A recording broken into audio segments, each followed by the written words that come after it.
Surprise!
Come on, pick it up.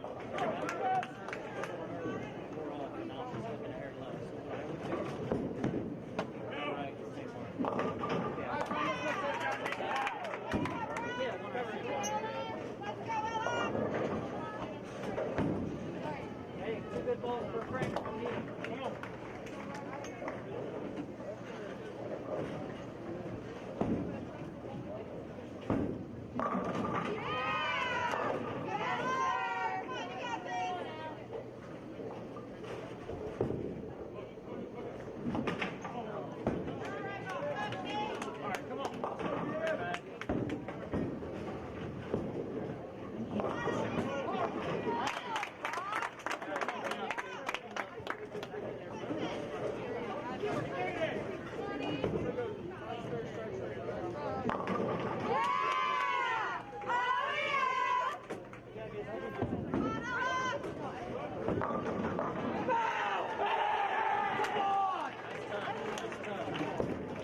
There we go.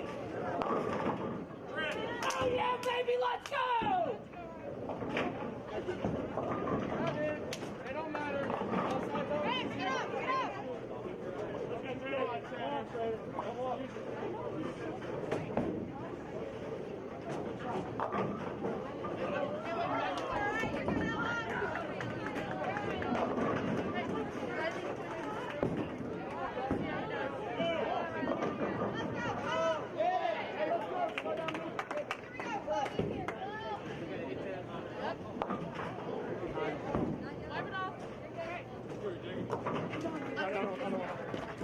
All the mats down.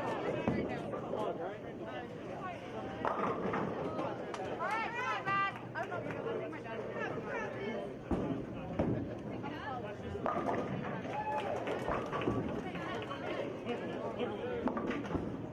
Come on.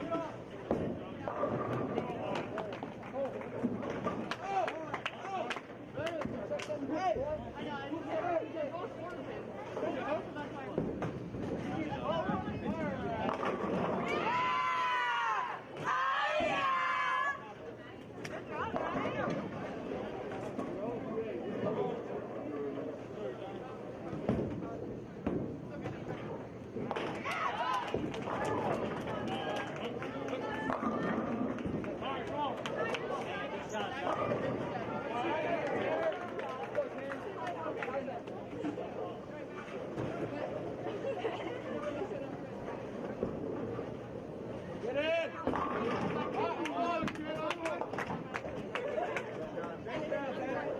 Chase down here.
Here we go!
Well, we won the first one.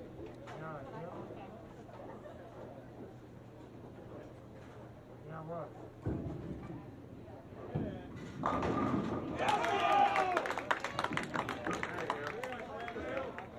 That way, Sam. One more, buddy. One more.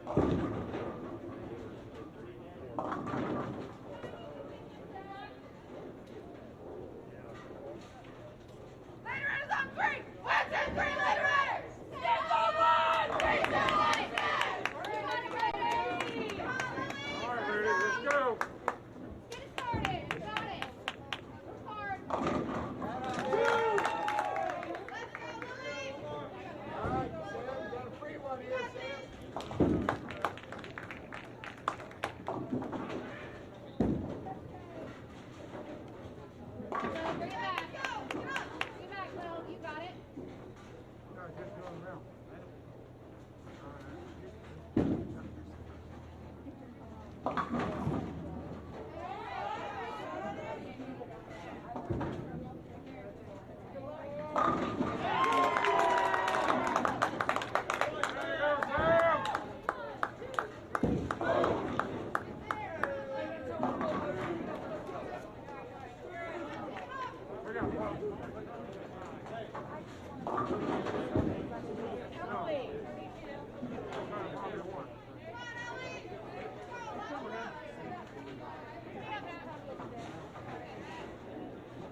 Well, hello everyone watching at home. This is your Saturday afternoon Rider Nation Station broadcast of the St. Mary's Rough Rider bowling teams. We are here in Astro Lanes, Wapakoneta, Ohio, where the boys and girls bowling teams from St. Mary's are bowling against the boys and girls bowling teams from Wapakoneta. I'm your host, Zach Farrell.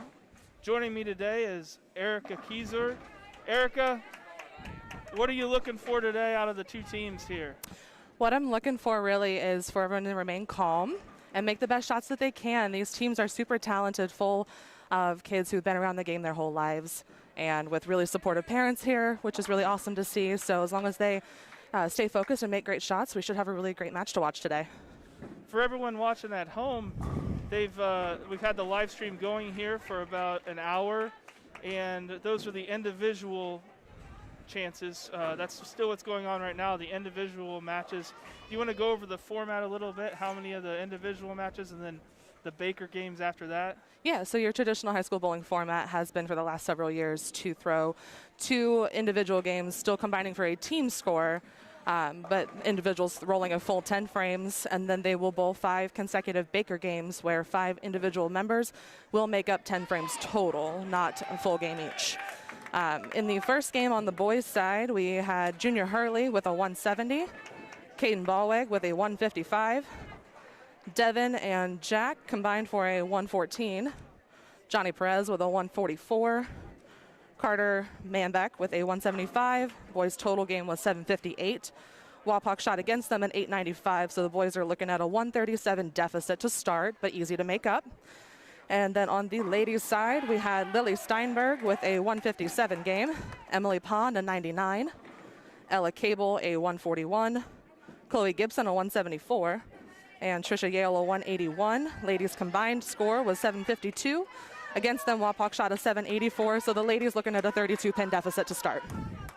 And so that was the first game, then there'll be 2 more individual. Correct. And there will be one more individual, which they're in the 4th frame starting right now. Okay. And after this is over, we'll jump into Baker games.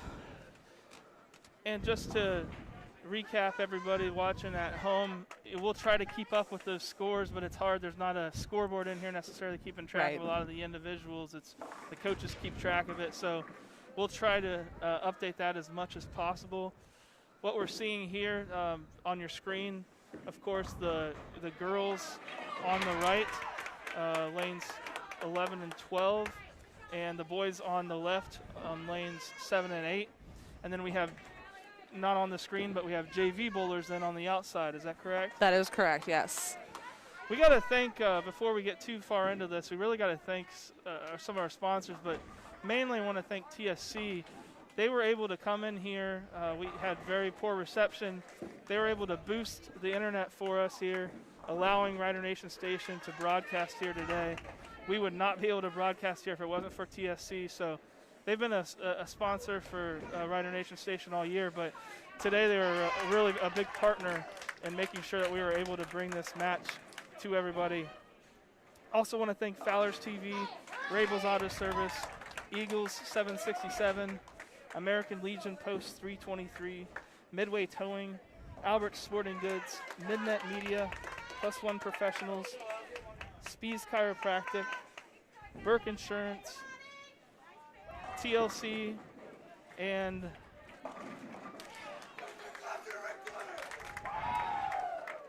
all of our sponsors all year really for Rider Nation Station.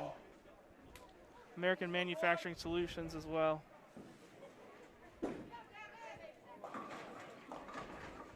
Looking a little bit at these teams, perennially these 2, St. Mary's and Wapak, are usually at the top of the league. Yeah, absolutely. And this year's no different.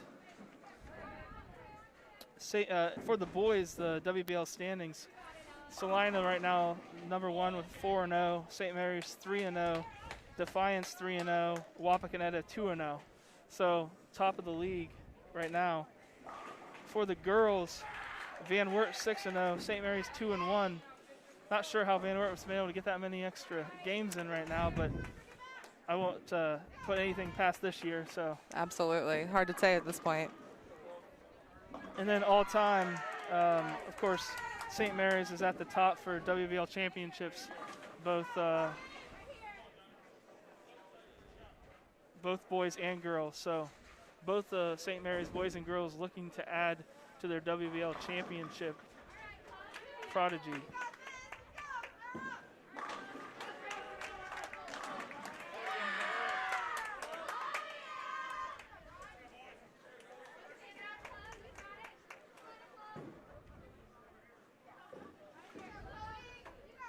Looking here, we have a bowler on lane 8. Great shot off the hand of Johnny Perez there. Nice left-handed, finding the pocket there. Boys are looking good. Lots of marks on our side over here. Ladies looking good as well. Lots of marks on that side over there. Walpock bowler there tried to answer it. Unfortunately, left one pin. We'll see if Sam can cover the 7. Needs to pick up that spare.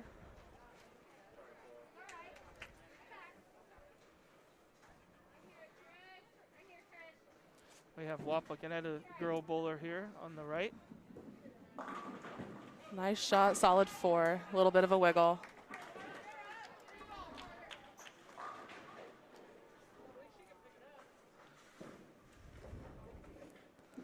And a good cover for Sam from Wapak on that 7 pin. Carter Manbeck going to go up and try to cover the 10 here on lane 8.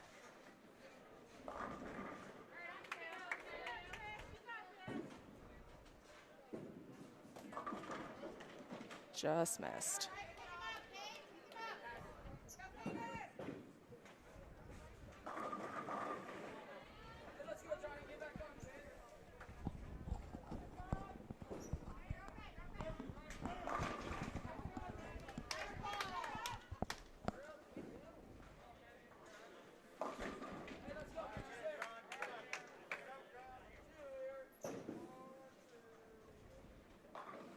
Nice cover on lane 12 from Trisha Yale.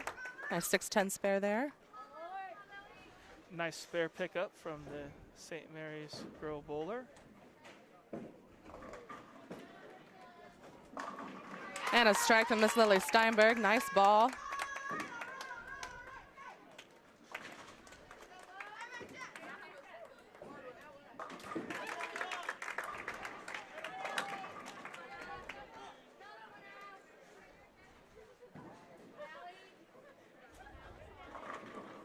We start making a habit out of this, Erica. We're going to have to maybe ask these coaches to put their last names on their shirts here. Make it a little bit easier to tell who everybody is. Especially hard with the masks on too. So. That was something that happened while I was part of the program from 2008, 2012. They did ask us to add numbers to our jerseys for the purpose of, your reporters, newspapers, things like that, to make it easy to pick us out. And for college recruiting, there have been lots of area colleges with really impressive bowling programs that are starting to look at teams in high school with really promising bowlers. So that's been something really cool to come out of this as well. St. Mary's bowling program definitely at the top. St. Mary's bowler there on lane nice 7. Cover. Picks Way up to go, the Junior. spare. And a spare from Miss Allie Speckman on lane 11. Nice cover.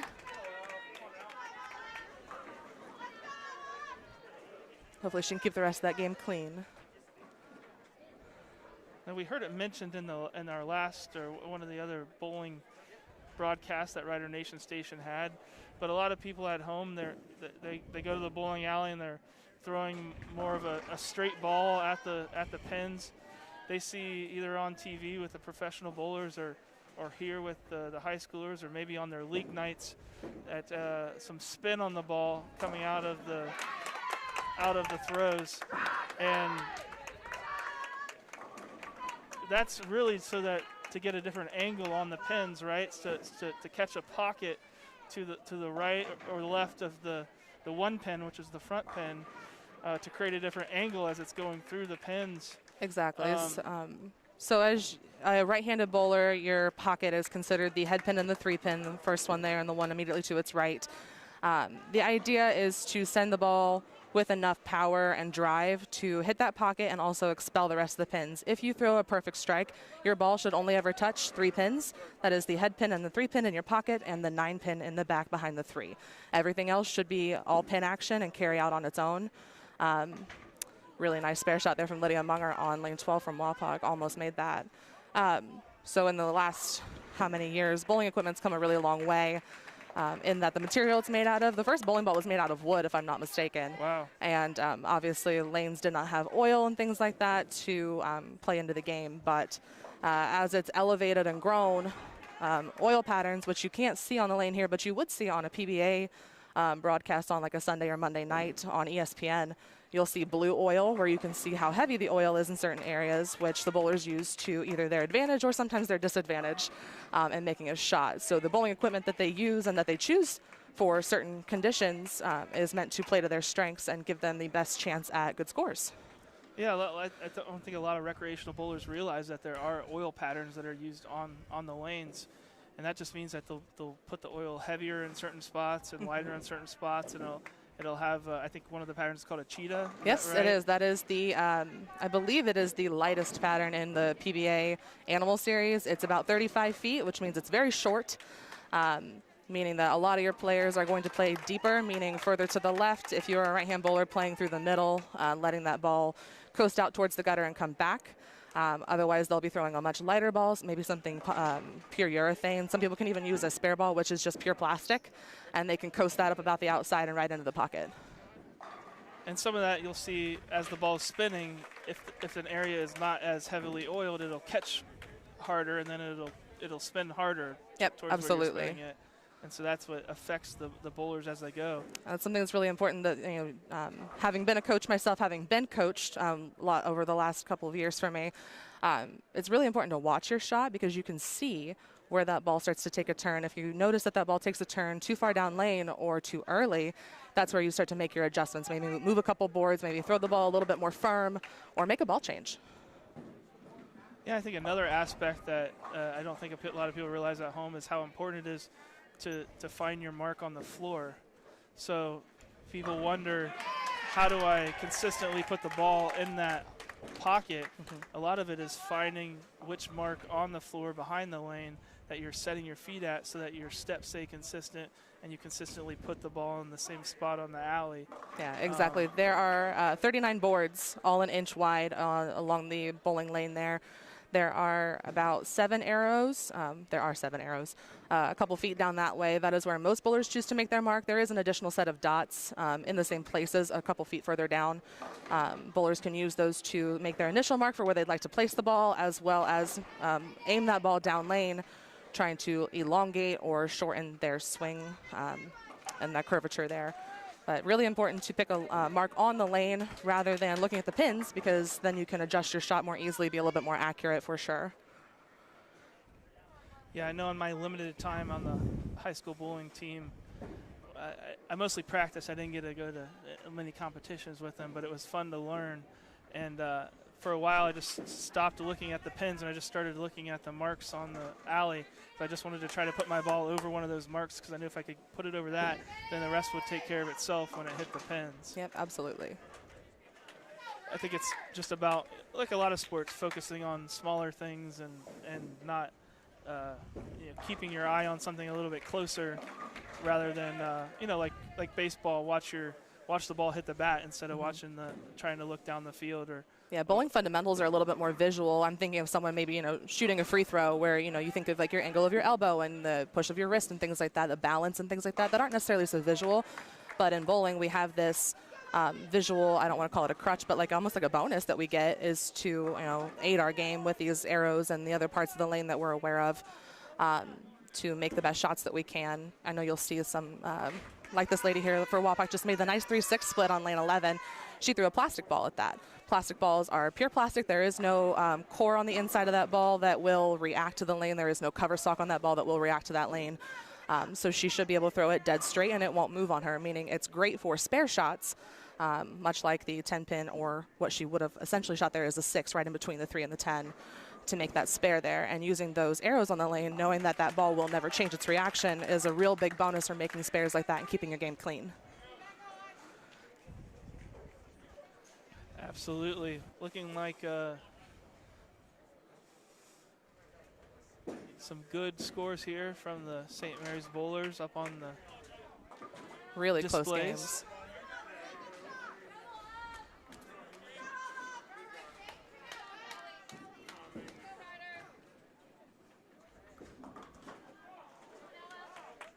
Wow.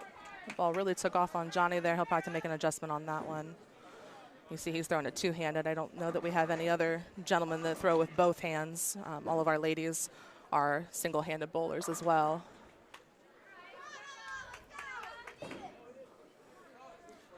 Did you have a preference when you coached that do you want it to try to work towards a one-handed?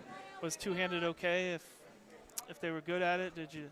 Two-handed bowling, I'm sure most people are thinking of Jason Belmonte off the top of the head, one of the most prolific bowlers going right now, just absolutely top of the game for the PBA. He has changed what most people think of double-handed bowling as like a granny style, throwing it between your legs kind of thing. And it's really graduated, elevated to something that men, mostly men, some women can throw to really increase the revs on their ball, increase that rotation, and create a lot of a harder hit. You know, for single-handed bowlers, you have one arm's worth of power behind it. For two-handed bowlers, they have two. There are some people that don't think it's correct, but I think that's part of the beauty about bowling is, first of all, as I spoke about our equipment, how bowling balls have evolved, the shoes. You see on Chloe Gibson's right hand there, she has a wrist brace. I bowl with one myself. It's a nice support for keeping your hand behind the ball rather than moving your wrist in a backward angle and losing a lot of that power behind it. So as our equipment has evolved, I think the game definitely can too. It's just like a batter making changes to go up against a pitcher, pitchers making changes to beat batters in baseball, things like that. Bowling can evolve with your format and things like that as well. So it's really cool to see kids being able to utilize that and have pros that throw it the way they do that they can look up to and really work on their game. We just saw a nice spare pickup there by Carter Monbeck. Just a single pin pickup, but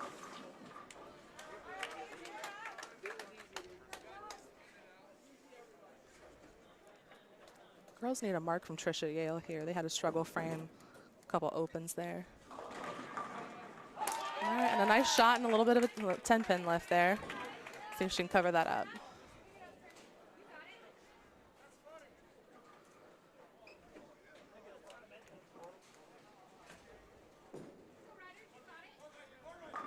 Nice cover from Caden Ballweg on lane 7.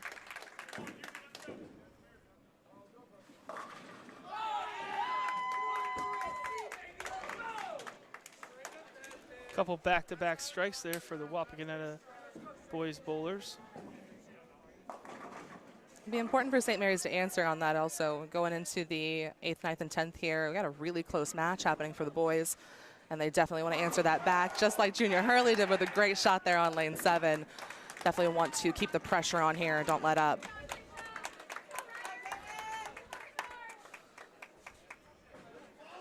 Excellent shot there by Junior Harley, St. Mary's bowler.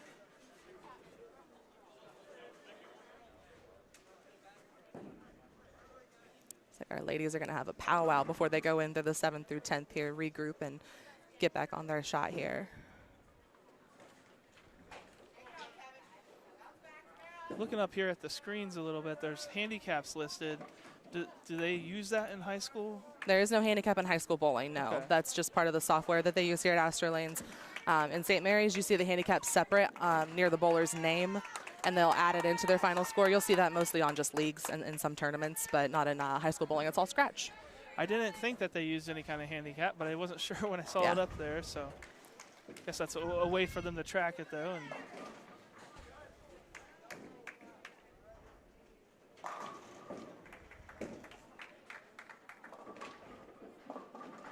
oh, no, an unfortunate split there for Lily.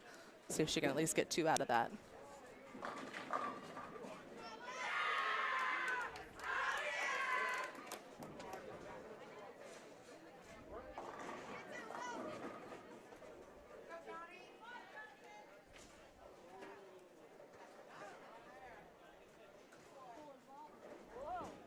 look here for Chloe Gibson to try to pick up this tough spare.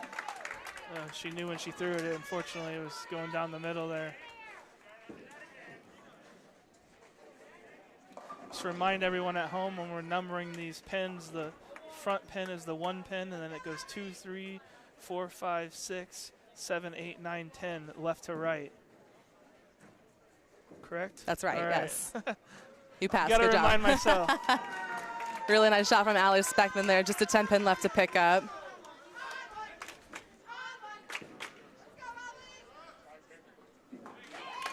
And a cover from Johnny on lane 7.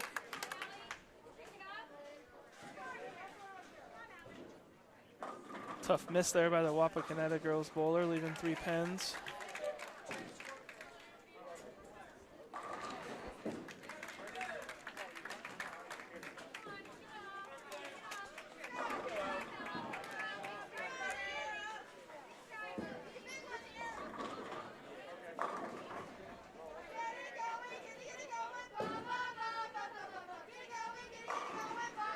It's got to be so tough, like any sport, to not get too frustrated, let your emotions get in the way, because bowling, like a lot of sports, I think is about keeping your throws as mechanical as possible and as consistent, and you get up or down too much energy-wise or attitude-wise, it's going to affect that a little bit.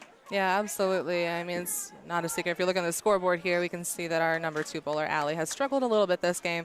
She's got 2 marks, the rest are opens, but it's important for her to stay upbeat for her teammates and still cheer them on. And you have to leave that shot in the past. There's nothing you can do about it to fix it other than, you know, make adjustments and move on from there. So really important to be able to let that stuff go.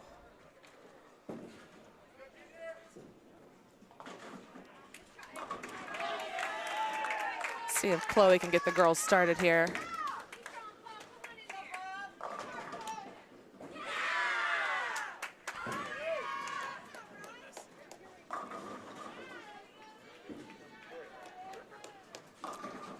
Little high off the hand of Junior Hurley. He's got 2 to pick up there, 3-6 spare.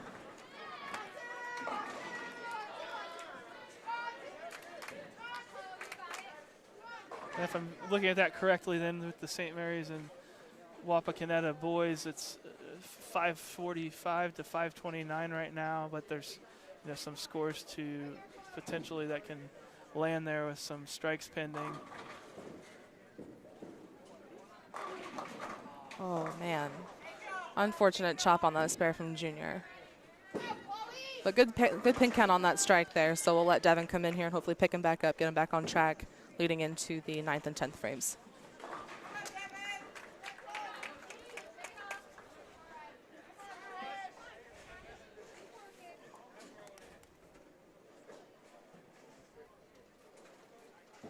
Erica, we see all the bowlers wearing masks. I don't know if, do you know if there's been any other significant COVID-19 changes this year? Yeah, actually there have. So typically you can roster up to 8 bowlers on your team. This year they've been limited to bringing 6 to a match. So while we are seeing 6 ladies here, I know that St. Mary's is just carrying 6 and 6 between their varsity and JV. However, for Wapak, that may not be the case. They could have some girls who were not able to be here. They would have to determine that during practice during the week for who's able to participate due to that limitation capacity reasons, which is understandable given the time that we're in, but really unfortunate for those kids. They definitely have to bring their A game every week to practice and prove to their coaches that they are worth bringing along.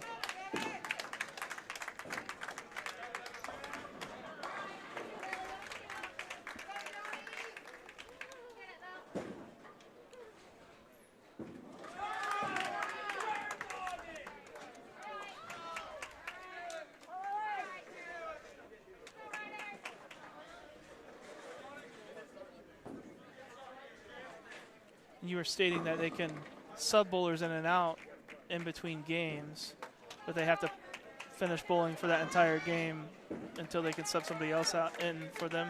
So the way that subbing works for high school bowling, obviously your coach begins your lineup, and say by the 4th frame he realizes one of his girls or gentlemen just doesn't have quite the right line. Maybe they're struggling, maybe they get injured, maybe they step in water and there's something wrong with their shoe, they need to be removed from the game. They can put in their substitute. That person who began the game nor the person who subs in for them will receive that score. They will chuck that off to a sub score. The rules have changed quite a bit since I was in high school bowling. That is new. They used to assign it to whoever began the game if they made it past 6 frames or vice versa, that sort of thing. The OHSBC has not made any changes for the last couple of years that I'm aware of. He can also make changes to the lineup anywhere before another game starts. So just because, say maybe he substitutes for one of the bowlers in this game, she can still come back and bowl at the beginning of the next. Great shot from Carter there on lane 8. Guys got a good frame going into the 9th and 10th here. Hopefully keep this one close. They have a couple pins to make up.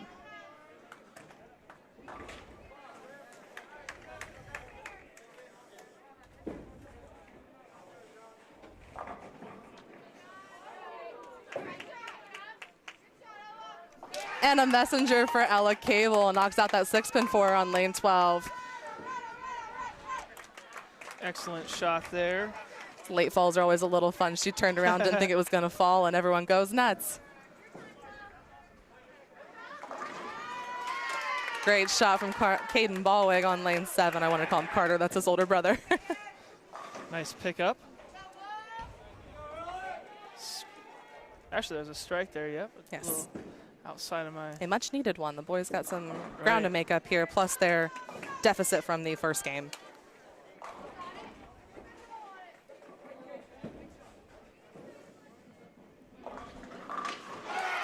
Very nice shot from Junior Hurley.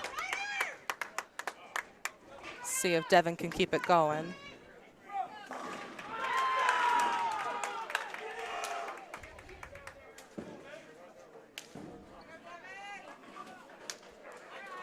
Almost. Great shot for Chloe, just didn't quite get that spare.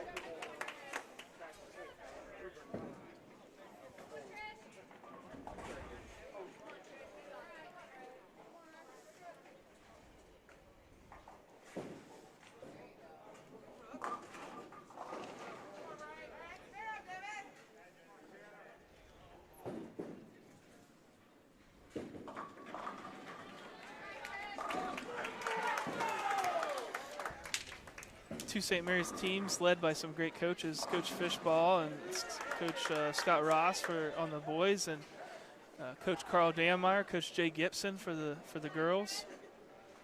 These programs are not good on accident. It's a lot of time and a lot of practice and a lot of mentoring from those coaches that have helped a lot.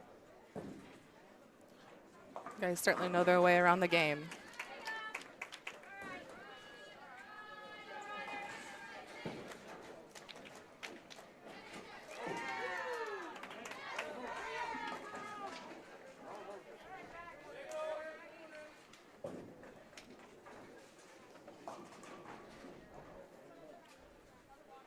When we left out, Stephanie Lowry is the junior varsity girls coach. Sean Fishball with the JV boys on the ends of the lanes here that we cannot see with our camera range here. Absolutely. Yep, didn't mean to. Sorry, left you out, Steph.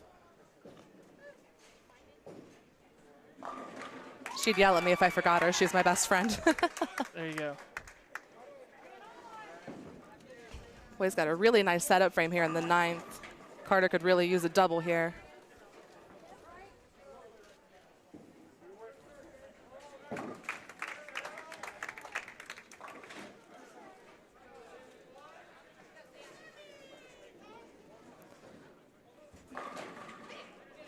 Oh. Not able to carry out that 7-pin though, but should be an easy spare for a righty. Tough throw there. It looked good in the pocket, and definitely just did. a little unlucky. Wasn't able to get any pin action on that 7. Sometimes you could throw an absolutely perfect shot and you just can't buy a strike some places. But I've bowled here myself, you know, through high school bowling, and I bowled league here before as well. Family's great friends with Brian Van Meter, the Wapak ladies head coach, and a great proprietor as well. Has a great center. Good carry here generally. Should be some really good scores, although these kids are pretty taxed from practice all year, and only being able to have 6 of them, they do have to bowl a lot more often than if they were able to front roster their full team. Nice spare pickup there from the Wapakoneta girls bowler. It's always neat when you can see one kick out and one pin kick out and pick up the other one.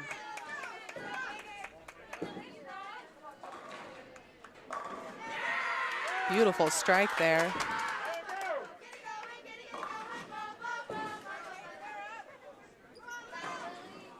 If I'm not mistaken, that looks like Miss Bailey Van Meter herself. She is Wapak coach Brian Van Meter's daughter.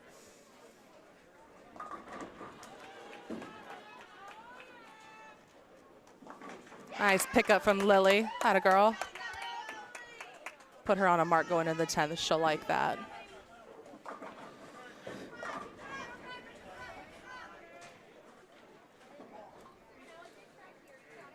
Nice pickup there. Staying relaxed. Nice shot from Caden. Put him on a mark here. Give him one good fill ball here for the 10th.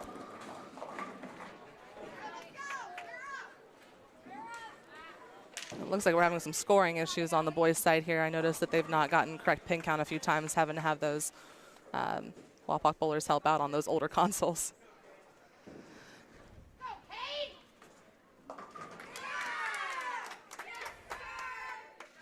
Yeah, it's an interesting aspect of this is you don't have necessarily an official or a referee scoring it. You're relying on the bowling alleys system, and then you can manually fix it, right? Correct. There are cameras at the end of the lanes there, at the end of the gutter caps. Some places more visible than others. Sometimes those cameras need recalibrated if they're not able to pick up the scoring properly. It's up to the coaches and the players really to be honest and keep an eye on those things, vouch for each other, make sure that things stay correct.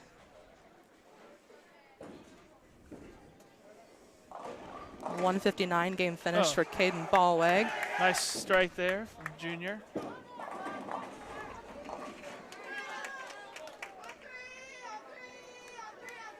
In his 10th frame.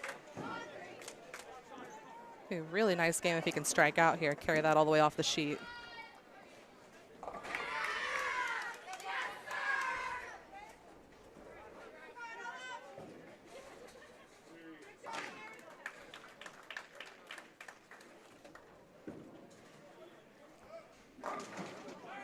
A little far outside, didn't quite come up to the head pin, so you can cover that for a nice spare.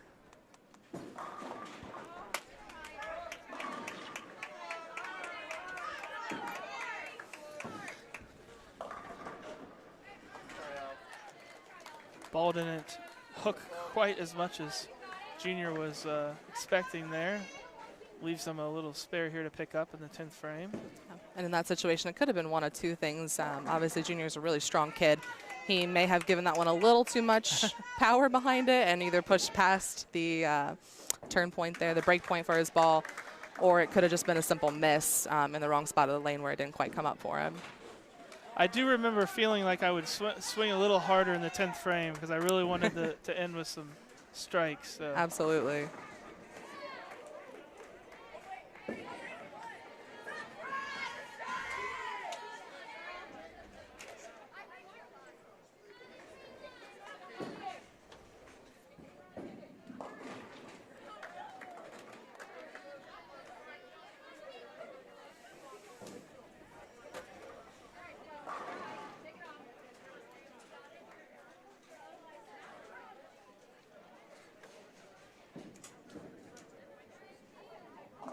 Oh, nice pickup. Junior finishes with a 188 game. Nice to add on that 177 he started the day with. Still trailing Wapak a bit, but we've got one extra bowler to go. Looks like they have Jack subbing in the 10th frame here for Devin. And an almost Brooklyn strike. 9-pin wants to hang out there. Brooklyn strike being when the ball goes into the opposite pocket that you're trying. So instead of the normal 1-3 pocket into the 1-2 pocket for a right-handed bowler, or vice versa for left-handed bowler.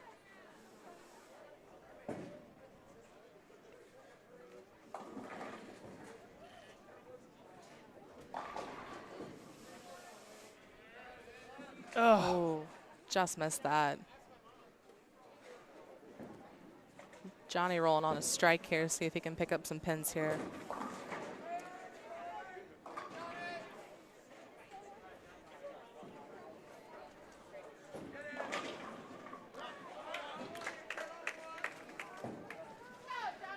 Couple bowlers left here. It looks like Wapakoneta is up 755 to 725 here in this second game with the individual rolls.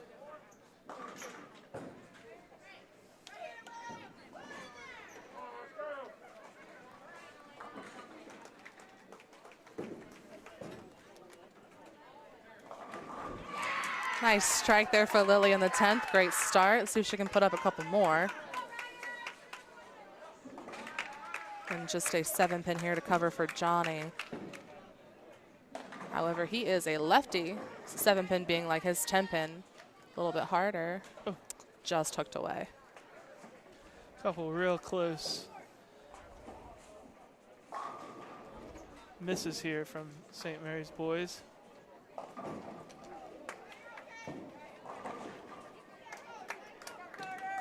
Important for them to remember not all hope is lost, though. Things from games 1 and 2 move a lot slower than they do in Bakers. Bakers, if you get on a hot streak, get on a roll, these kids can really make up some pins quick. Much more exciting. And of course, 5 games in Bakers as opposed to the 2 Correct. individual right here. And all of the scores are It's total together, pinfall. Total pinfall. Total pinfall. So even though they lost the first game by 137 on the boys' side, it doesn't matter. As long as they can make up those pins elsewhere, if they come out on top, then they win.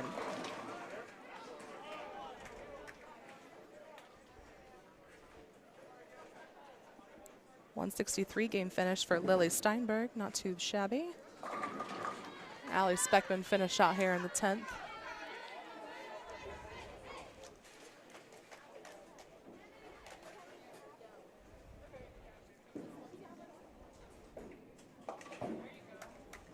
Spare for Carter here, give him a fill ball.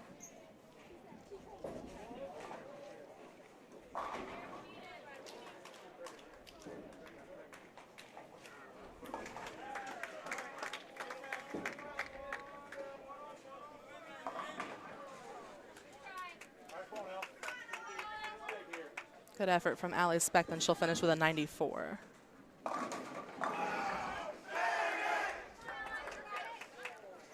To finish that game out for Carter, he'll finish with a 150. Run down on the boys' scores. Caden with a 159. Junior a 188. Devin and Jack combined for a 111. Johnny a 155 and Carter a 150. Boys finished the team game with a 763. Wapak just finished with a 792. Still on the debt side there, but boys have lots of time to make up for in the Bakers. Girls finishing up.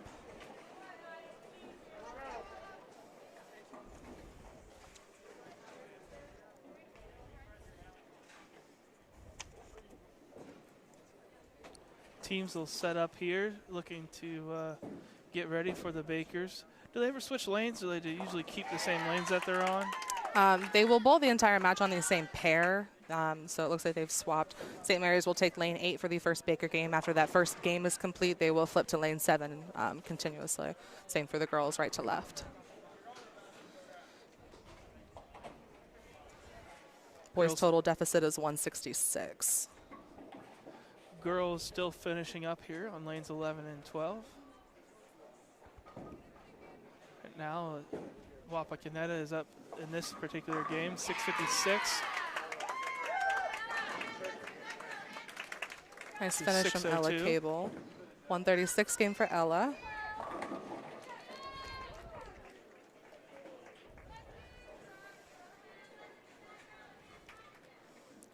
Chloe struggled here through the middle of that game with a couple opens. Be nice to see her finish out strong.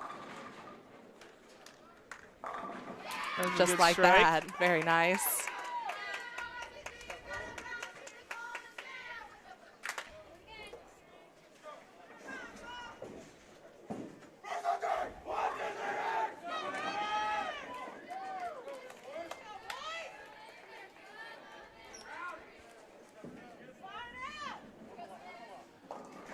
Chloe Gibson looking to maybe finish here with a couple more strikes.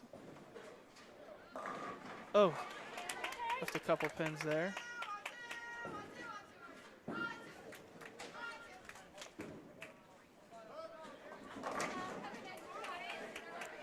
Looks like Caden stays in the leadoff spot for the boys' first Baker game. Leaves a 5-pin.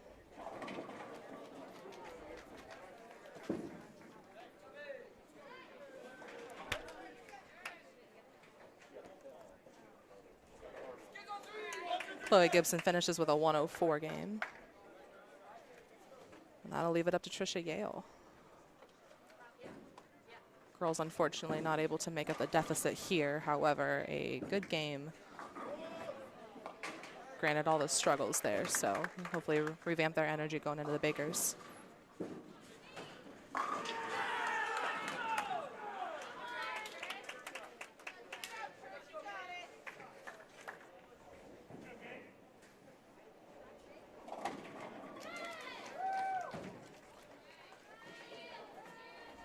Just a reminder for everyone at home, the difference between the individual games and the Baker games. The individual, each teammate bowls their own 10 frames. Those scores are then added together. And the Baker, each teammate bowls a frame from the same game. So each teammate gets one throw actually for each frame. They'll roll with 5 girls. Each one will throw frames 1, 2, 3, 4, and 5 respectively, and then they will start that order over again. So your one bowler throws the first frame and the 6th frame. Your second will throw 2 and 7, 3 throws 3 and 8, so on and so forth. So that being said, obviously you're going to look for your girl or boy with the best look on the lanes to be in your 5 spot so that they can fill out the 10th frame. Definitely need high energy in the leadoff spot as well, so making those lineups is a challenge in and of itself. Lots of great young ladies and men to choose from for those lineups. Yeah, definitely want to start good so that you can set up the strike at the beginning. You also though probably want to try to get multiple. Yep, exactly. So you'll look for ideally your 4, 5, and back to your number 1 bowler in the 6th frame can put together a good string of marks there. Oh, great try at the washout there from Junior. Just couldn't get that 10 pin to fall. Wapak shoots 686 to St. Mary's 651. Trisha Yale finishes with a 154. At the end of those individual bowling games right there, we want to go ahead and take an opportunity to thanks again to our sponsors, especially TSC Cable for coming through, able to get the Ethernet and everything running today. Boosted the internet here at Astro Lanes, allowing us to do this streaming live on Rider Nation Station.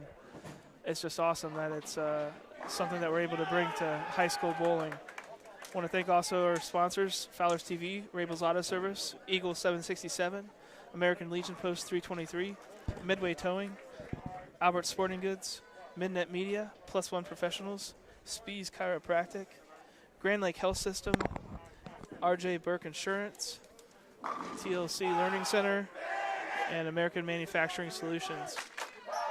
All year, all season, whether it be fall, winter, or spring, we wouldn't be able to bring any of these Rider Nation Station events without the generous help from our sponsors. You see them around town, please give them a thank you from everyone at Rider Nation Station. Thanks for allowing us to be able to do this. What a neat thing to bring to the community of St. Mary's. Absolutely. We didn't have anything like this when I was in school. Closest thing was friends up at what used to be WTLW, now WOSN. Andy Lynch and a couple of those guys up there would send gentlemen down on Saturdays to our matches, take some highlights, and we'd watch those reels on Friday nights or Saturday nights. It was really fun to watch. It's neat. You have 2 programs. I don't know, has Wapak won any state championships? So if you look up here above the go. lanes there, yeah, you can actually see. So boys actually won in 2004-2005 season, which was before it was a sanctioned sport. But they've got lots of really great state appearances, state runners-up in 2011, the same year that the St. Mary's ladies took home their first title. Really, really standout programs here.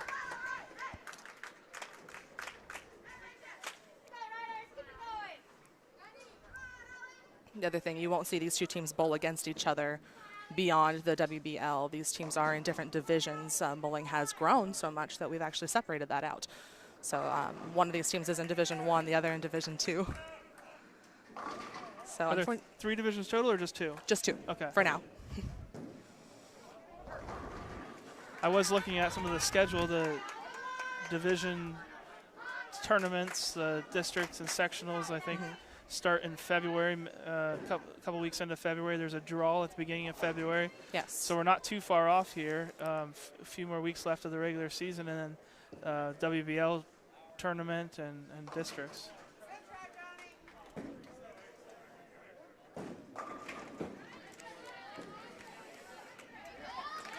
Nice pickup there from Allie Speckman.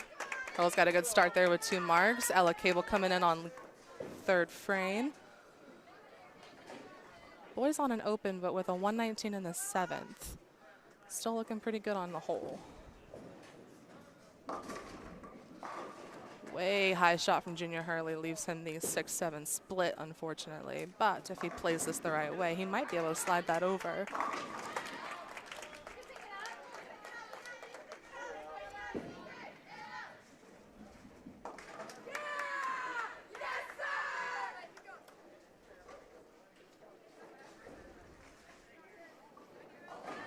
The 7-10 split is considered the toughest split in the game, is that right? Definitely. The All 7-10 is nearly impossible, although I do know 2 individuals, one of them from Wapak originally, Anthony Kennard.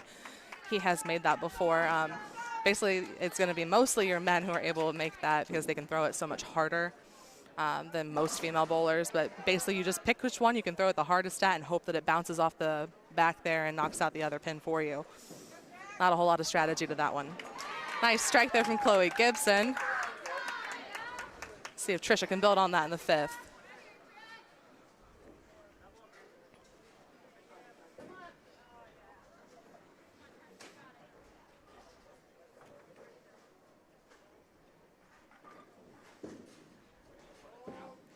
A little bit of a left side miss there for Jack, but 1-5, double wood there to make up. It's nice when you miss that bad, you can still get some pin action that knocks down the opposite Yeah, side. that leaf could have been a lot worse Yeah. for sure. It could have been more like a 5-pin count rather than an 8, although double wood is still difficult to pick up. You need to make sure you throw it at the right angle and with enough power to take out that back pin as well so your ball doesn't deflect.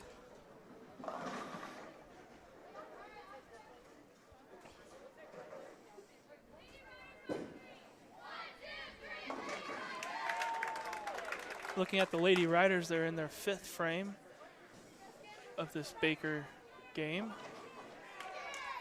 Couple strikes and a spare. Great pickup there from Jack in the 9th, setting Carter up for a 10th frame here. Wapakoneta ladies in their 3rd frame. 2 spares so far. Picked up their 3rd spare just now as they move into the 4th frame.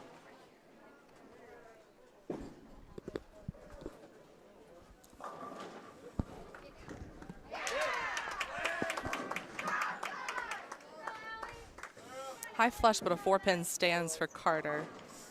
Should be an easy spare here. Nice strike off the hand of Riley Jenneret for a Wapak, trying to get her girls ramped up here going into their 5th frame.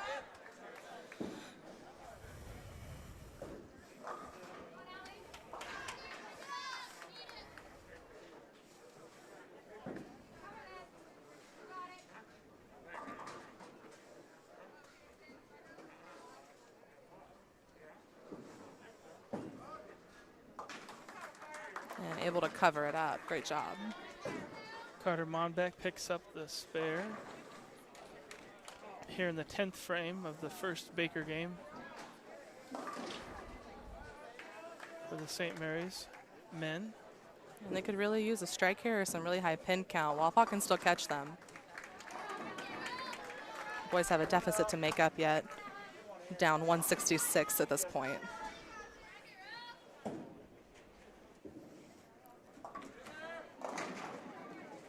Really nice shot. 7-pin just didn't quite fall.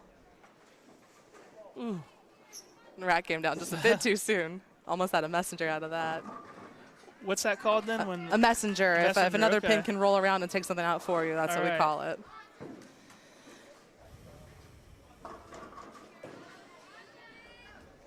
Boys finished with a 166 game.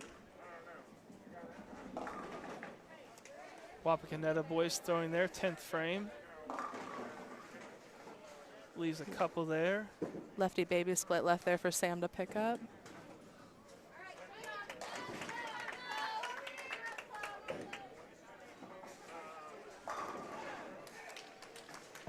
Wapakoneta picks up that 2 and 7. They'll have a 149.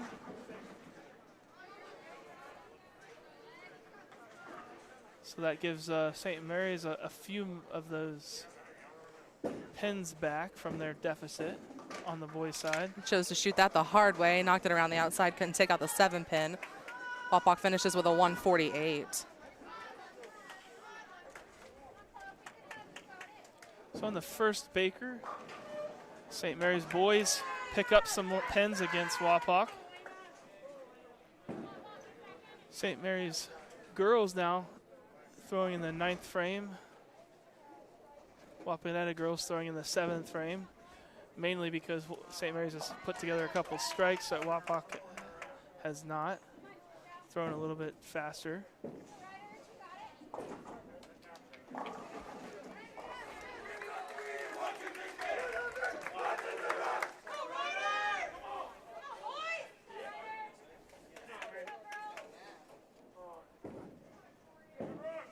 Boys able to make up 18 pins there and bring that deficit down to 148, chipping away at that slowly.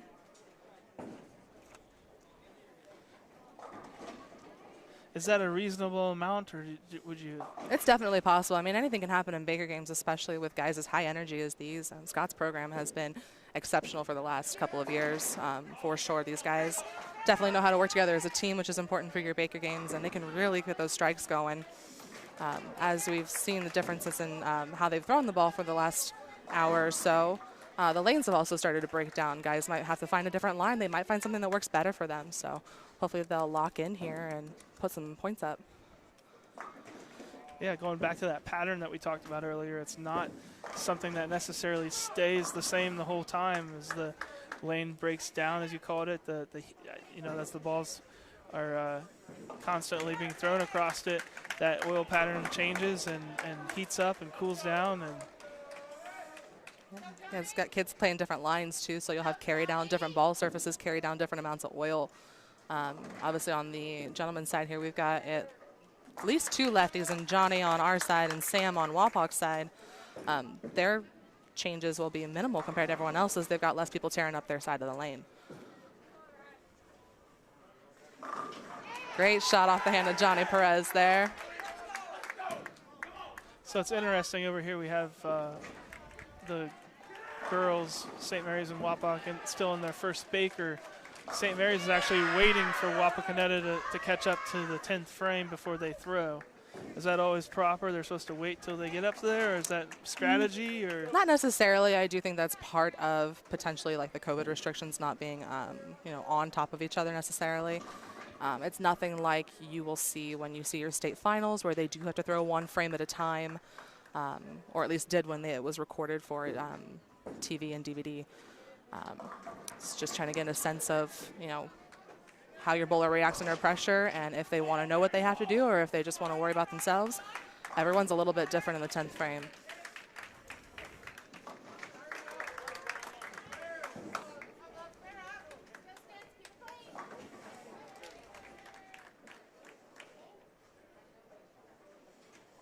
looking here, the 10th frame for the first game for the Wapakoneta and St. Mary's girls bowling. Nice strike picked up there from Madison Dosick. Really talented young lady.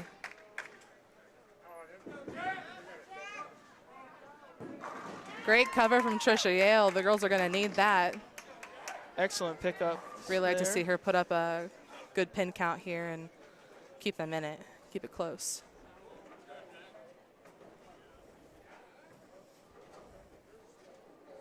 Just going over the bowlers for each side. Wapakoneta, Bailey Van Meter, Elena Spangler, Lydia Manger, Riley Jenneret, Madison Dosick, Natalie Hefner. St. Mary's, Lily Steinberg, Emily Pond, Ella Cable, Chloe Gibson, Trisha Yale, Allison Speckman.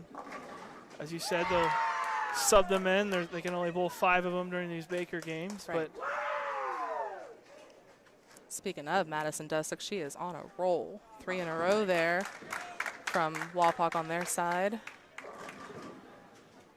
Definitely going to make this tough. Won't be able to catch them, but still a good game. Girls need to keep them clean. Girls finish with a 148.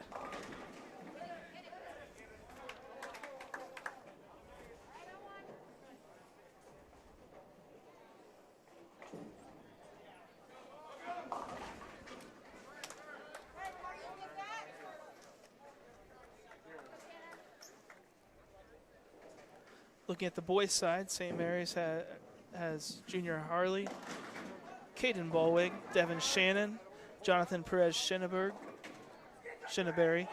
Carter Monbeck, Jack Booz. On the Wapakoneta side, you have John Hefner, Cade Schnarry, Tanner Schroeder, Tanner Haggard, Sam Wagner, and Lance Deffenbach. On the ladies' side, Wapak finishes with a 173 to our 148. St. Mary's girls lose a few pins there in their first Baker game.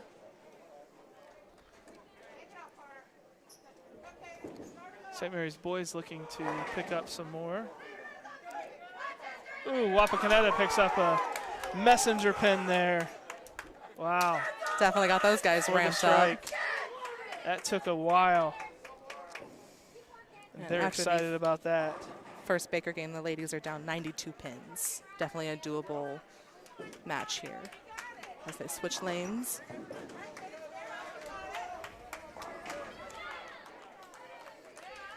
It's been a while since I've been here at Astro Lanes. This is a beautiful facility that looks like they're really taking care of the place. I love this wall here that they have a lot of the historic photos of Wapakoneta.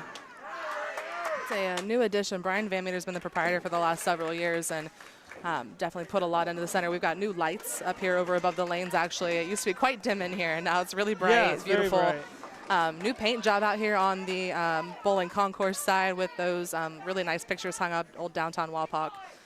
He's also redone the bar area. That's a really nice place to come hang out and have dinner on the weekends as well. Great food here. Well, we want to thank Astro Lanes for being such great hosts to Rider Nation Station, and again, thank TSC for getting everything set up that allows us to broadcast this. St. Mary's boys struggling a little bit more here in their second Baker game.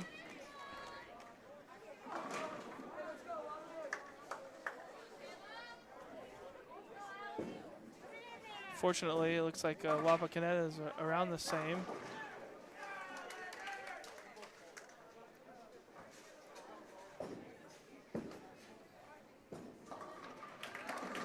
Brooklyn strike for Allie Speckman. We'll take that.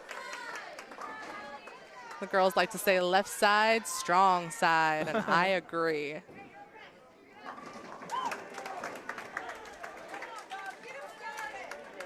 Nice pin action there to pick up that strike for Speckman. Boys need Junior to step up here and put one in the hole. Ooh. And that was kind of a, if we were watching. And he does, trips out the 7-pin, really great shot. As you said, high energy coming from the boys' side. Absolutely. Both Wapakoneta and St. Mary's.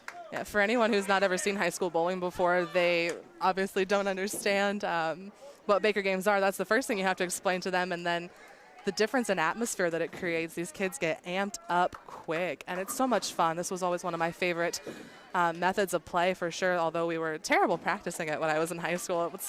The atmosphere is so much different when you're in crunch time, when you're in a match, when you are in the qualifying round of state championships. It's so much more different. It's electric, and you can really see it on these kids' faces. Their reactions are priceless.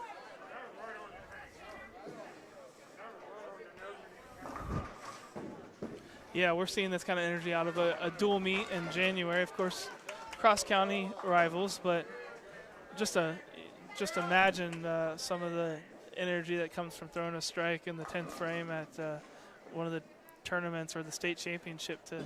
Absolutely. Coming through for your teammates is a high like no other. These young kids, this is their first experience for something like this, and it only gets better from here. These kids can go on to postseason play at sectionals, districts, and hopefully state championships, which is the most exciting. If you ever thought bowling was quiet, boy, are you wrong.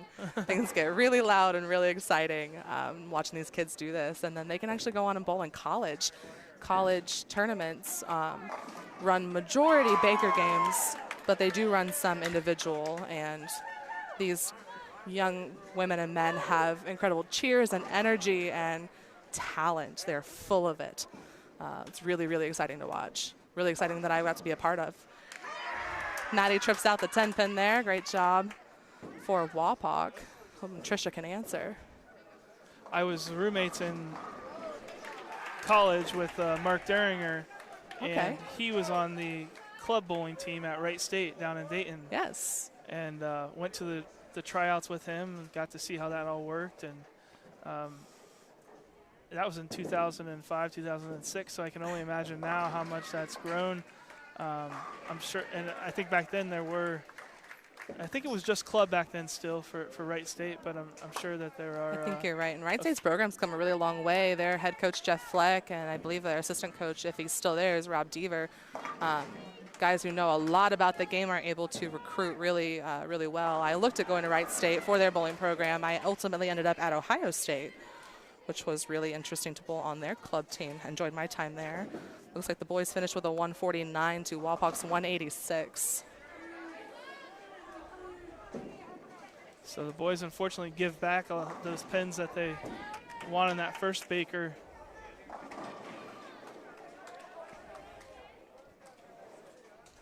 They've got a big deficit here. They're going to need some sharp bowling and some mistakes from Wapak. If I've done that correctly, I believe the boys are down 186, but don't count on my math. It's a little hard to watch two matches at once and keep my math right.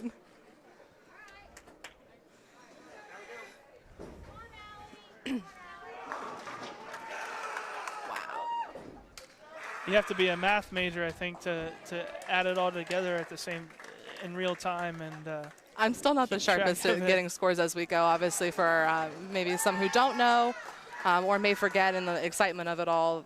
Obviously, your pin count is your pin count. That is your score, unless you throw a spare. If you throw a spare, that is 10 points plus your next single ball. If you throw a strike, that is 10 points plus your next two, which is how we ultimately end up with a 300 game as a perfect score.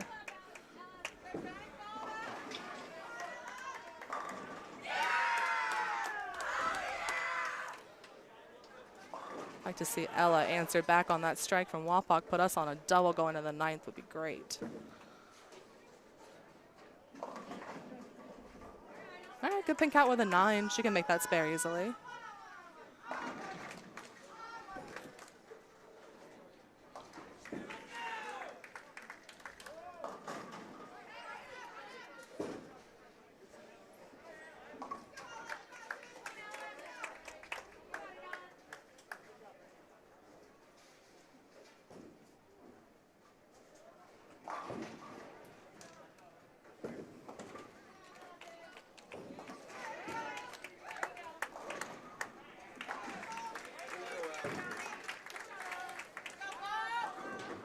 Boys bowlers starting their third Baker game here. Girls bowlers finishing up their second.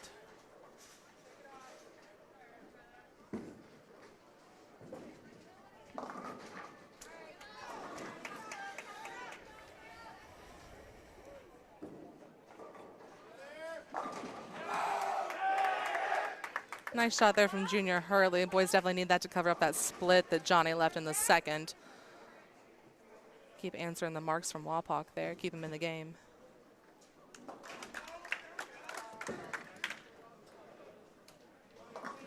Nice spare from Chloe Gibson.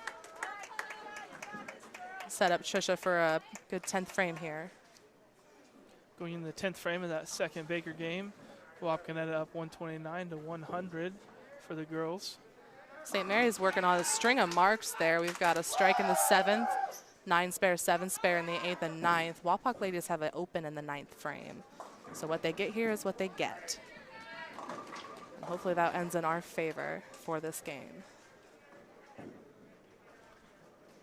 Big opportunity to add some pins there from the girls. And a There's nice strike from Trisha. Way to go. And a 7 count from Wapak, first ball, the 10th.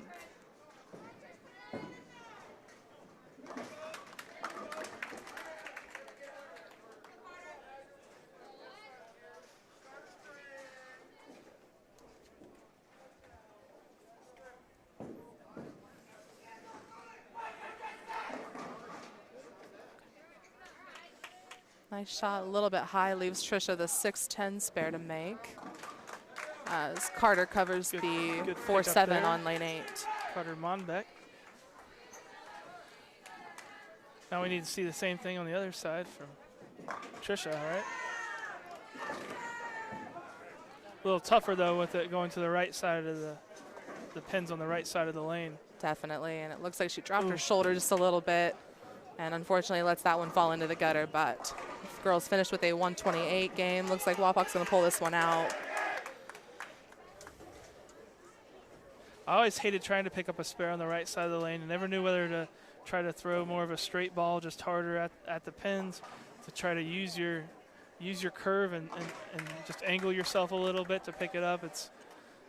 And sometimes that can work. I see Trisha's throwing a spare ball, a plastic ball, so she's hoping that the ball is not going to move on her. It shouldn't, as long as the lanes are properly conditioned, which here they are, thankfully. But it looks like the condition's a little bit tough, and she missed that mark a little bit to let that outside. Wapak ladies finished with a 149 to our 128. So a better second game there from both. Ladies down ladies. 113 after 2 Bakers.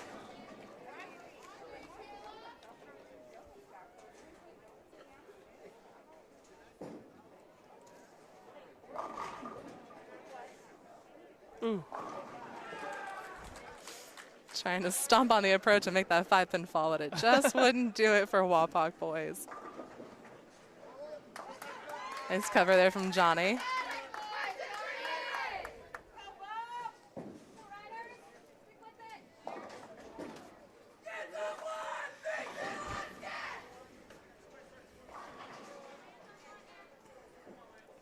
Boys bowling going into the 7th and 8th frame of their 3rd Baker. St. Mary's 1 frame ahead, up 126 to 106. Wow, wow, wow. That was a great shot off Junior's hand, but that ball hit a little hollow and leaves him the unfortunate 8-10 split, which is really just about as tough as any to make. Those pins are on the same level there, not one in front of the other to kick it back. Have to really go for pin count, hope he can get his 1 out of this, but if he throws it really well, he might get both.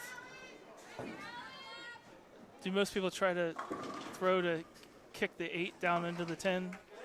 I always make the effort to. It's worth a shot, but definitely have to. That's in one of those situations, especially in matches like this, in Baker games, every pin counts. And if you come down to it and you miss that match by 1, knowing that you tried too hard for something that you should have just taken your pin count on, that really sucks to sit on. So go for the sure thing. If you get lucky, you get lucky maybe. Yeah, definitely. But he did his job there and got his 1 Right. that builds on the pin count there from the marks and the rest of the game minus the 2nd frame. Guys are doing a pretty good job here keeping those pins cleaned up.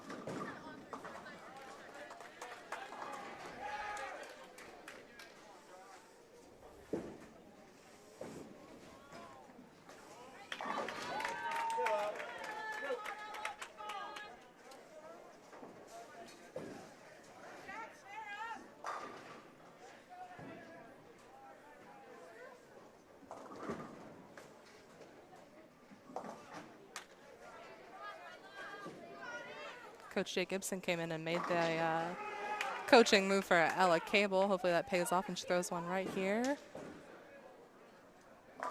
To the left side, but leaves a 5-pin, 9 count.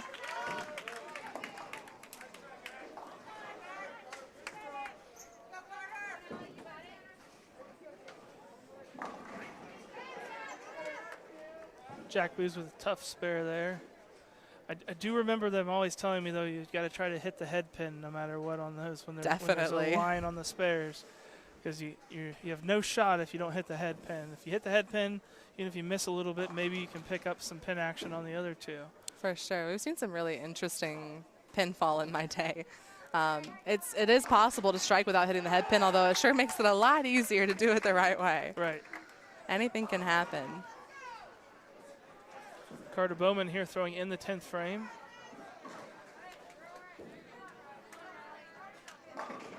Ooh.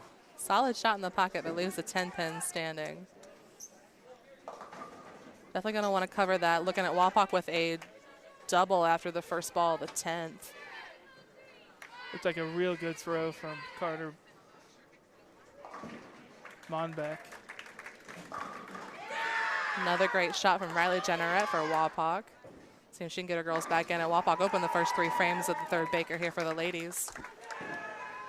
We need Lily Steinberg to cover this spare in the 4th. Carter picks up the spare there.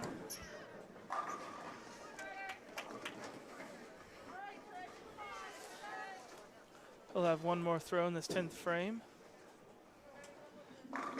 That's 2 strikes in a row for Wapakoneta in their 10th frame on the boys' side. Wapak finishes with a 186. Great game.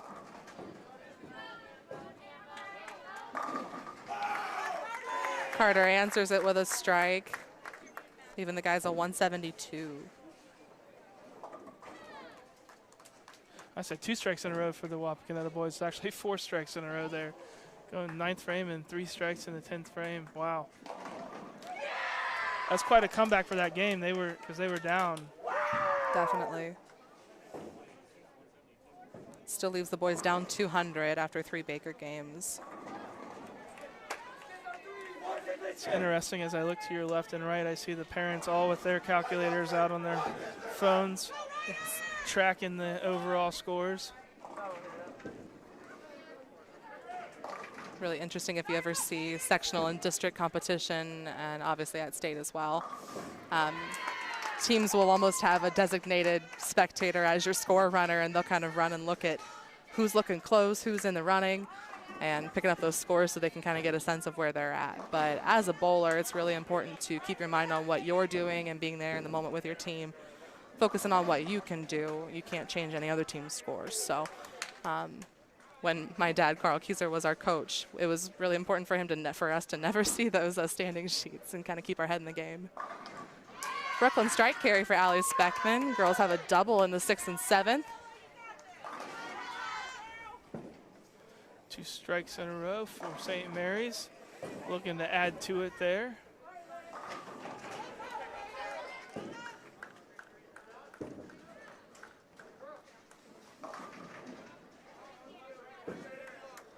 As the boys start another Baker game. Wow.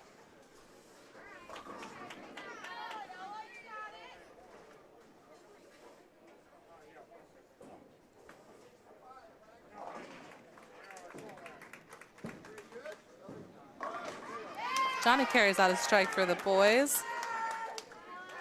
Strike there by the lefty.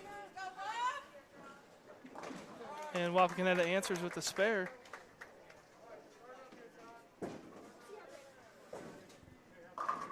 Nice cover there for Ella Cable. Unfortunately, she just picked out the 7 pin in that first ball. She didn't lay that one quite where she meant to, but covers the spare nonetheless, gives her team the points. A spare the hard way with Yes. 9 pins remaining. Ooh.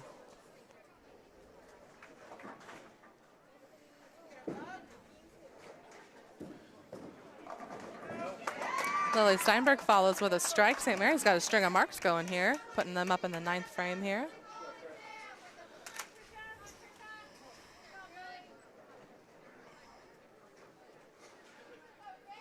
Girls are in the 10th frame.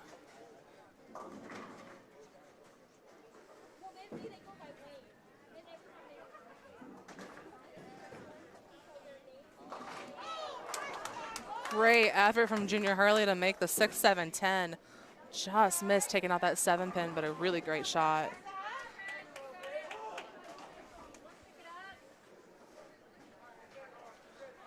Unlucky there. for Junior.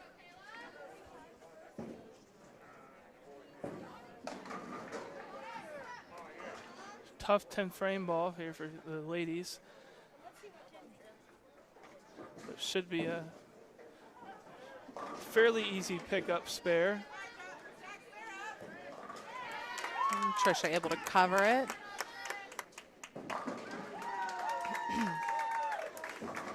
Ladies sitting on a 146 with 1 ball left to go in the 10th. Wapak with a 107 on an open as they go in to start their 10th.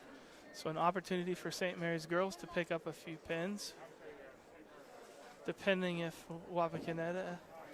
Their deficit is definitely much smaller. They've got an opportunity here if they can ramp it up, make up some pins here.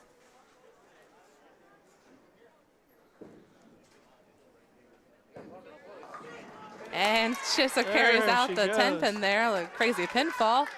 Ladies finish with a 156 game. Let's see what Wapak puts up.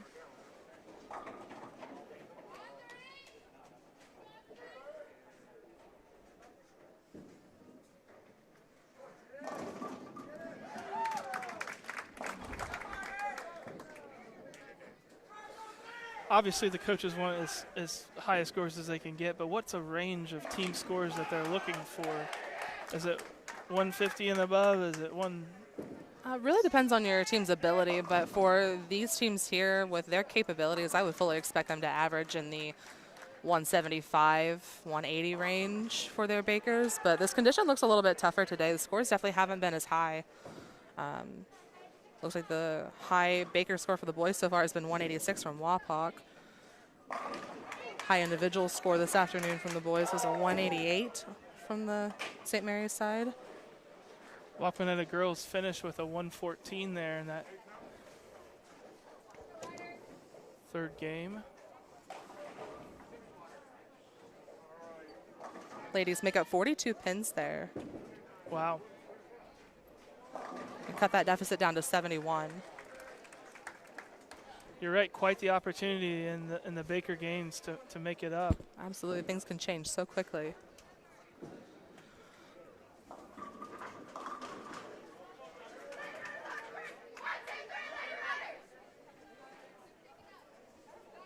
And speaking of opportunity, really important here for Johnny to make this 2-pin.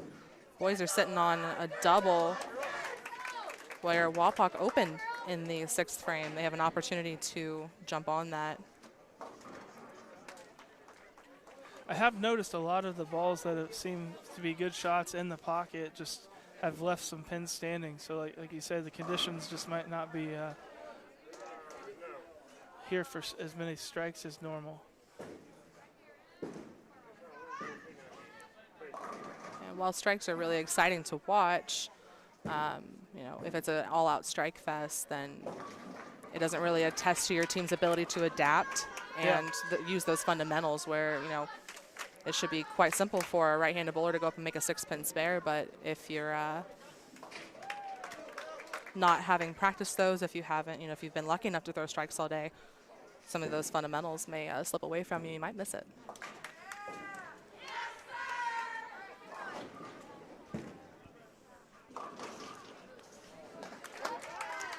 Another unfortunate split for Junior Hurley. He's going to have to make an adjustment. Hopefully Scott can help him get back on it here.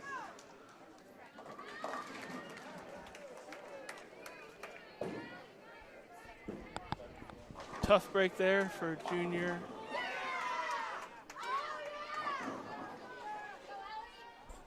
Girls starting their Baker. Nearly as the boys are finishing it here.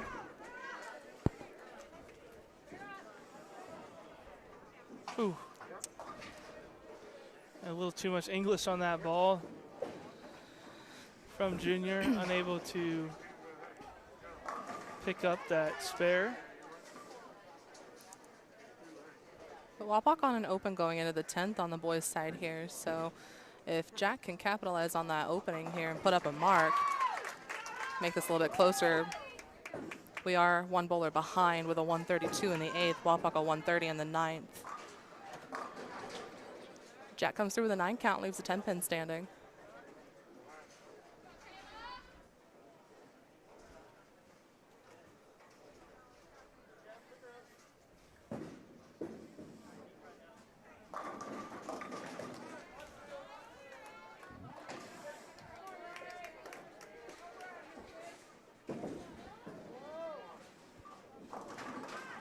And Jack makes the 10 pins. The boys are on a mark going into the 10th. Excellent pickup there from Jack Booz. And now the boys look to add to it here in the 10th frame.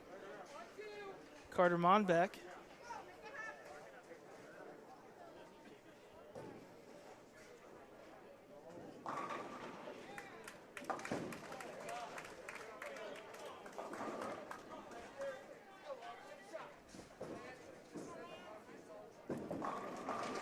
Ooh. Oh, man.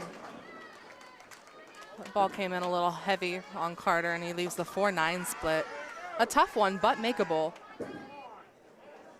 If he can convert this here, this will be a close game, although the boys' deficit is still quite large.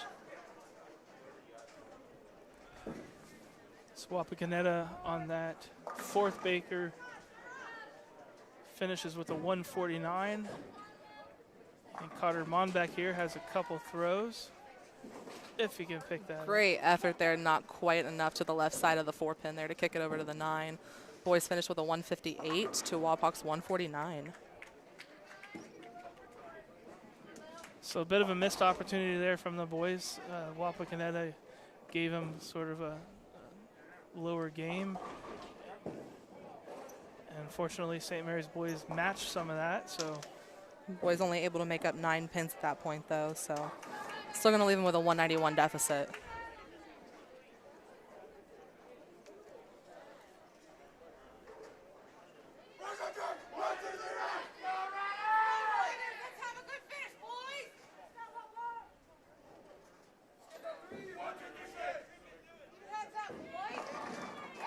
Trisha throws a Brooklyn strike in the 5th. There's some energy coming back from the girls, bring them back to life here.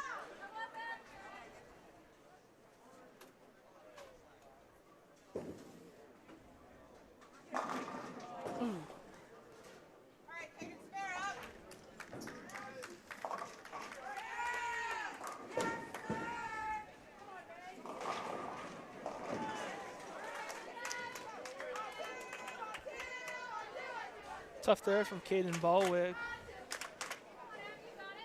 leaving the 10 pin.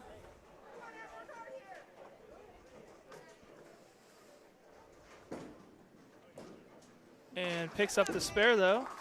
With ease. That was a perfect 10-pin shot. I wish mine looked like that.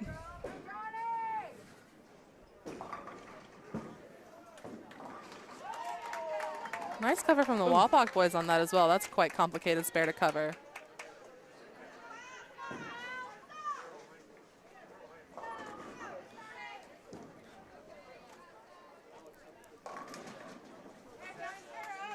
So we just saw there on the girls' side, the ball bounced into the gutter and then came up and caught that pin. That doesn't count, correct? Correct. The ball hits the gutter first. The ball is dead. No pins that fall after that point count for anything, unfortunately. But Allie Speckman keeps us in it with a strike in the 7th. Great shot. That's going to be a shock to a lot of people at home when they're used to throwing it real hard and bouncing it in and out of the gutter and counting it for themselves in there. You can count it on a Friday night. There but we go. Definitely can't count it at a high school match, unfortunately. Nice cover from Johnny in the 2nd frame. Junior going to look to add to that in the 3rd.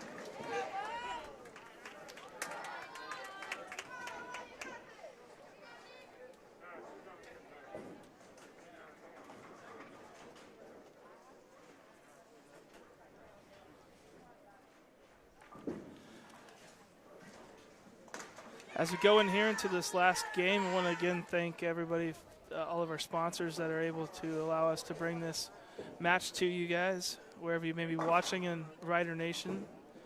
Of course, TSC for helping us out with the internet here. Fowler's TV, Rabel's Auto Service, Eagles 767, American Legion Post 323, Midway Towing, Albert Sporting Goods, Midnet Media, Plus One Professionals, Spees Chiropractic, Grand Lake Health System, RJ Burke, TLC Learning Center, and American Manufacturing Solutions, as well as Astro Lanes. Thanks for being great hosts for us.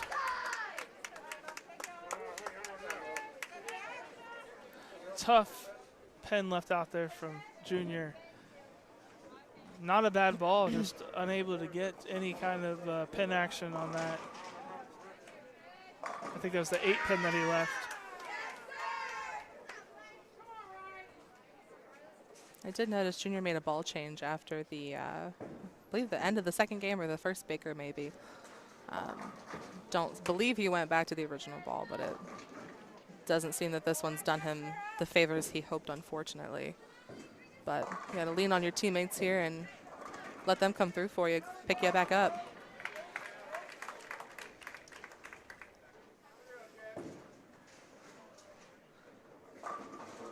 Ladies on a string of marks going into the 10th. Trisha Yale left a set or has a 7 count.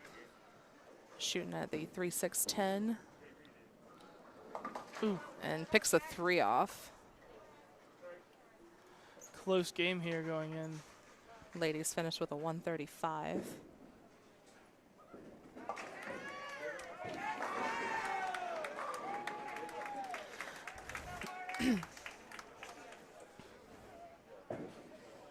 Unfortunately, Wapak with a 134 with nothing thrown in the 10th just yet. Maddie Dosick coming in for that, but if I know her, like I think I do, I don't believe she's going to throw a double gutter. We're not going to pull this game out, unfortunately. Right. But let's see how even it has been for these two teams all day.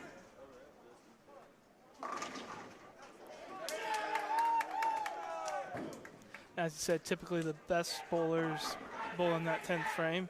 Yes. They have the most opportunities to throw those strikes and spares.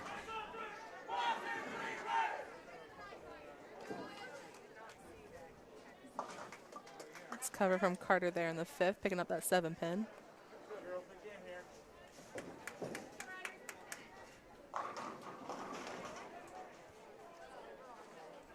I tell you what's neat, we have our varsity here in the middle, we have the JVs on the opposite sides on the outer lanes.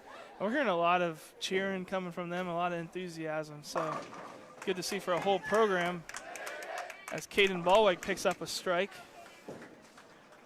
People certainly don't think of bowling as a sport that would include a lot of, cheering noise other than, the ball hitting the pins and things like that. But early in my high school career, I think is when I started to notice a lot of teams coming up with cheers, for strikes, for star frames being, when every bowler strikes or marks in the same frame. Certain little funny things to kind of keep their spirits up. Kids have gotten quite creative, and it's fun to hear some of the ones that we used to use when I was on the team still being used, and some of the new ones the girls and guys have come up with.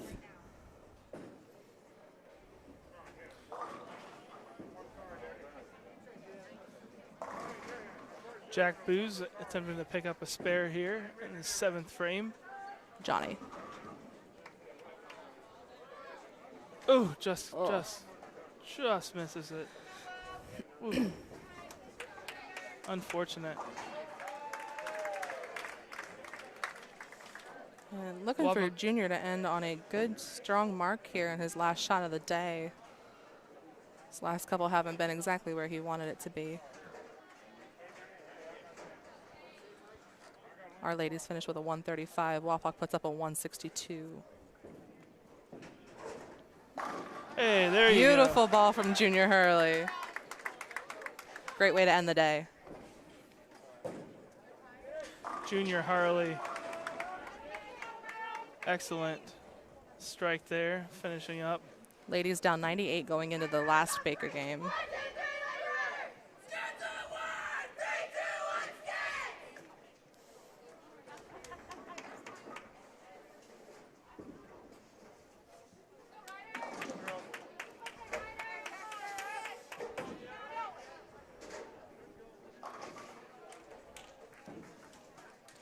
So you said the coaches try to keep the overall scores away from you guys while you're bowling. Do they tell you right afterwards? Do the parents tell you or whisper? Or when do you find out whether you won the thing? Or in a match in this kind of setting, it's pretty easy to kind of keep track. I mean, obviously you don't have pen and paper down there unless you've brought something with you to kind of keep track of where you're at, as I'm doing up here with a guest check I snagged off the counter. But generally the kids have a good idea of where they're at, but if it's really close like the ladies have been, it may come down to turning around and looking at those score sheets when they finished just to find out how close it really was. But settings like your sectional district and state tournaments, they will pass out standing sheets after a certain number of games and kind of update the crowd as well as the coaches and those kinds of things. Generally, some coaches will hide them from their players. Not all, but some.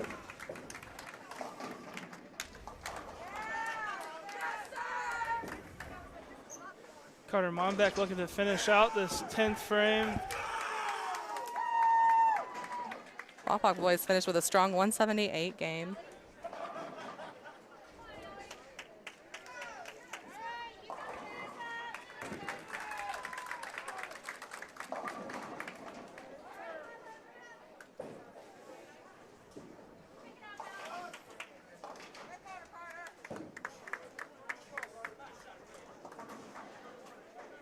Oh, 179, excuse me. Spare pick up there from Carter Monbeck. And the last throw of the day for the boys coming shortly.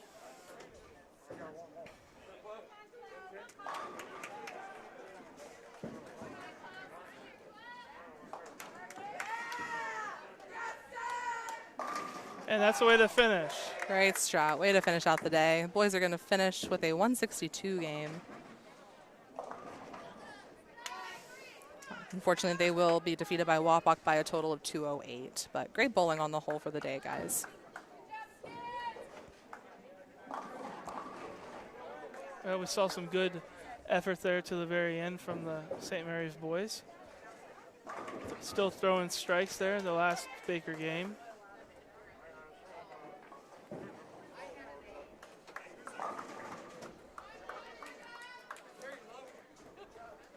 Girls now moving into the third frame of this final Baker.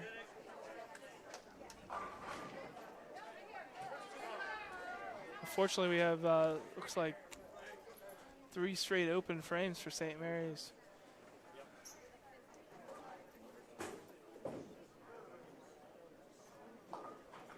And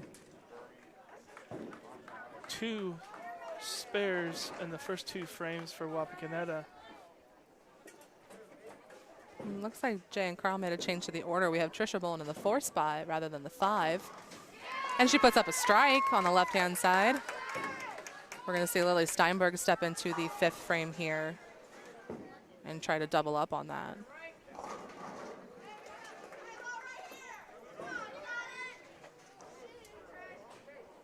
What's the deficit right now for the girls? Ladies are down 98. So unfortunately, they're not looking like we're going to be able to catch them unless they make a big run here. However, really, really great effort to keep this match as close as they have.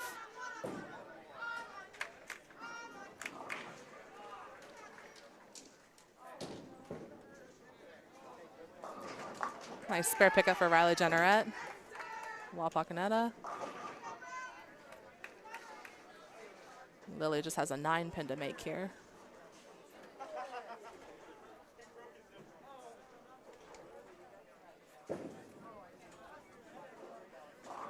And she does. Are there any regular season WBL championships, or is it all determined in the tournament? The way I understand it, so the bowling as a high school sport was not WBL when I participated. This is semi-new for me. I know it's been this way for the last couple of years, although I've been participating with a MAC school over in Minster. I coached the last 2 years. The way I understand it, the kids can bowl intra and inter matches, either WBL or outside of that.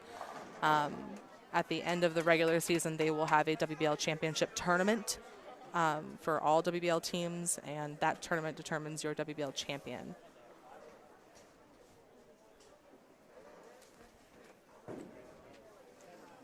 But they will not necessarily face all those teams when they move on to sectionals. So it should be about the 3rd week of February or so.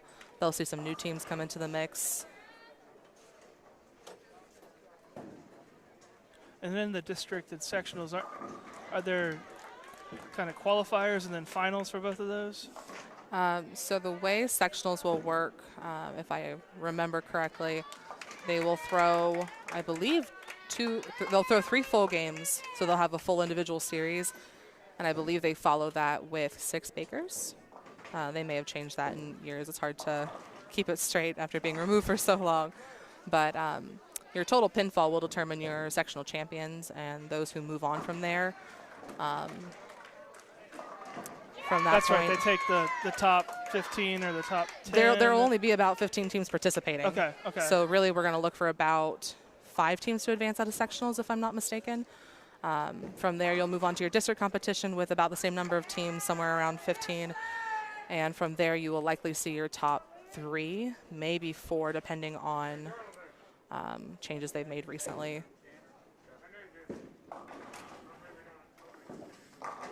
Nice strike off the hand of Chloe Gibson. Ladies have a double after the 8th frame. After 3 bad frames, they've got a strike, spare, strike, strike from the girls. Trisha Definitely been able Yale. to leave that out of their mindset and get back on it.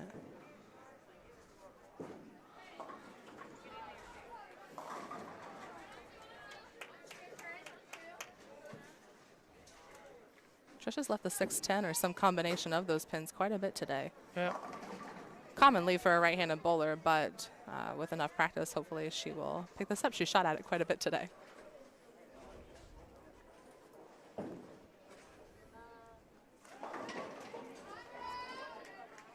Trisha Yale looking to pick up this spare, keep the marks coming. Ooh.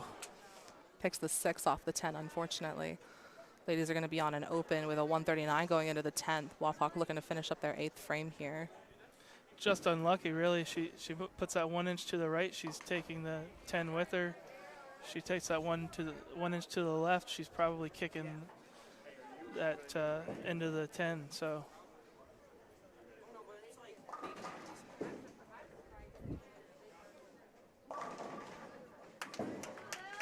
it's truly a game of inches.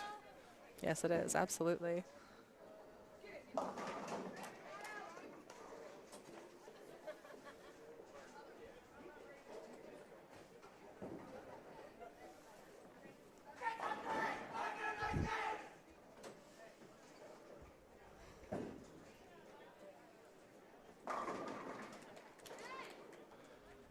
Moving in here into the 10th frame for the girls. 10th and final frame of the day.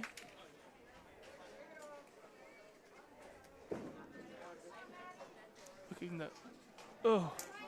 Just a miss to the right on that 6 pin from Lily. Unfortunately, the ladies will finish with a 148 game. Wapak has their 10th frame left to finish.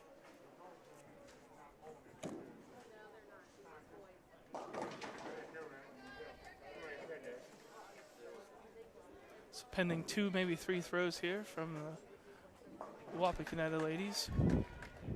They will finish as winners of this dual match.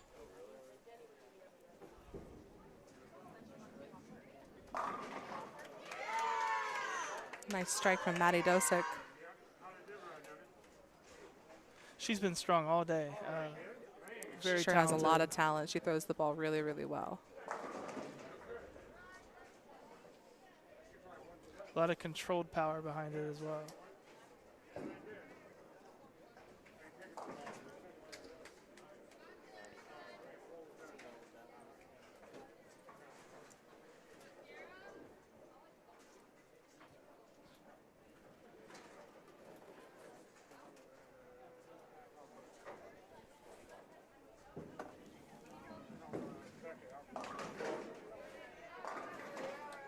Maddie leaves the 3-6-10, second ball, the 10th.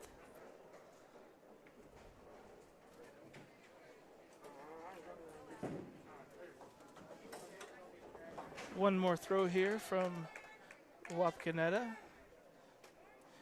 finishing up this match.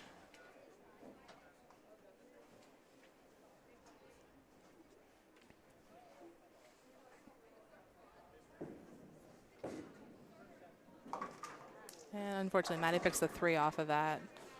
Wapak ladies are going to finish with a 146 to our 148. Ladies are going to finish 96 pins shy of beating Wapak today, but a great effort, a great match that we got to watch today. A lot of good close games in there too, a lot of back and forth. Good throwing. Nice too to see the boys over here supporting the girls. So yeah, absolutely. The way they used to do this when we were in the WHSBC conference, your one team would bowl at 9 8:30 in the morning, I want to say, and the other team would come in at 1 o'clock. So your ladies and boys teams never kind of got to cross and watch each other. Things have changed since then. Being part of the WBL, they have a little bit more schedule freedom. So it's been really cool to see that. Well, it's a neat experience. I hope everybody at home enjoyed that. I want to thank my co-host, Erica Kieser, for joining me today. Yes, thanks for having me. Excellent knowledge and enlightening us on and a lot of different things, because Lord knows I don't have that type of knowledge to bring. Well, I certainly have people listening at home that would have told me if I messed up, so thankfully I didn't get any of those texts during this. Hopefully everyone enjoyed that. We want to thank again everyone at TSC for making today's live stream possible. I want to also thank our wonderful hosts here at Astro Lanes. Thank all of our sponsors for sponsoring Rider Nation Station all year. We are going to be bringing more basketball games, both girls and boys, as well as wrestling matches the rest of this winter. Be sure to check out our vodcasts that will be periodically displayed. We have right now an interview with retiring Sheriff Al Solomon that's very neat.